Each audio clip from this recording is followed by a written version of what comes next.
Hello everyone, আশা করি সবাই ভালো আছেন। এই যে ছেলেটাকে দেখতে পাচ্ছেন, ওর নাম বৃত্ত।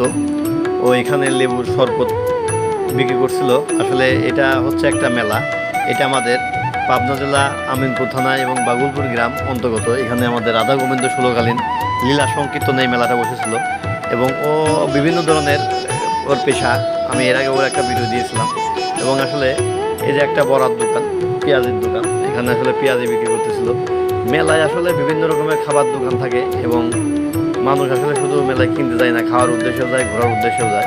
এই যে একটা ফুচকা দোকান, এটা আমার ভাইতে যা ফুচকা খাচ্ছিল এবং পাশেই ছোলা ফুচকার দোকান এবং আঙ্কেলের বাসা অনেক দূর।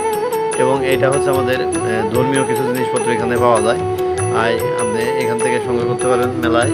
এবং এর পাশেই এই আঙ্কেল আমাদের বাড়ি, পাশেই বাড়ি, এ ছোলা বিক্রি করতেছিল এবং ঝালমুড়ি বিক্রি করতেছিল। অত্যন্ত সুন্দর করে তৈরি করে, ওনারটা একটু সুস্বাদু খেতে, যদিও তেলের জিনিস, তারপর খেতে অনেক সুস্বাদু এবং মানুষের ভালো। এটা ভাতিজা।